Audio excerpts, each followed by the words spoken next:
A question I've been asked a lot recently during this recent heat wave is, what do I do if it starts raining on my wedding day, and what can I do to plan better for this? I always jokingly say, you get married outside, so just embrace it.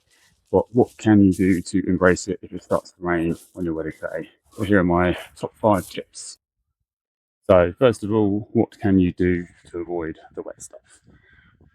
Unless you're really silly, you're probably not getting married in December. But try and choose a sensible month that is less likely for it to be raining.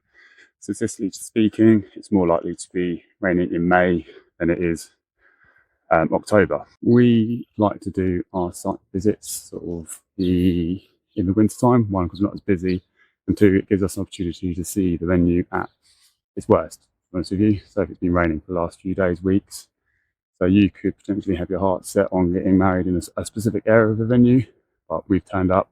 Actually, it now appears to be a lake in the middle of the field. So on the site visits, we can discuss different options, different locations for where you can have your stretch tent. The good news is that if it's raining, it probably means it's not cold.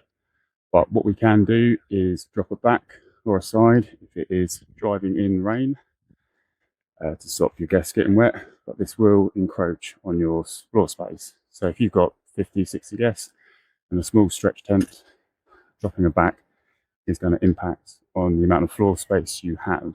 What you can do is speak to your tent supplier to see if they offer any sort of wet weather contingency. Some tent companies allow you to sort of have a holding deposit.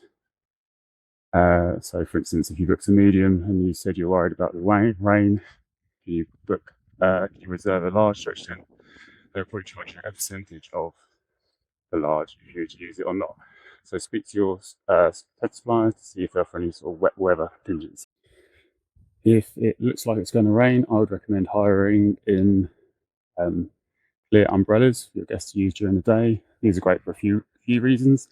Lets your guests know that you're sort of really thinking about their wants and needs during the day.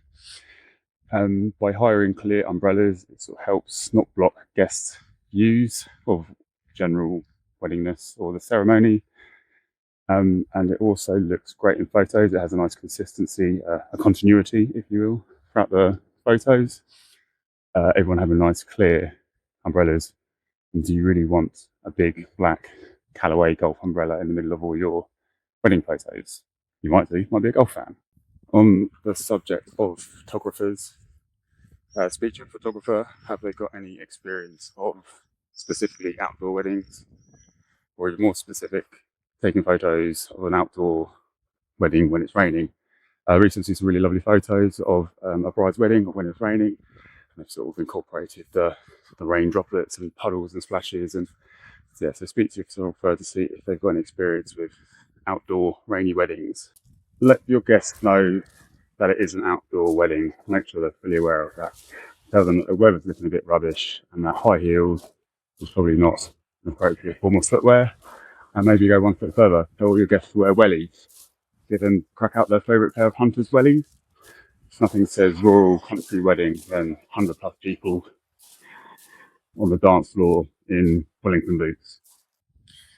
And my last bonus tip for if you're getting married outside and you're worried about the rain, consider not getting married outside.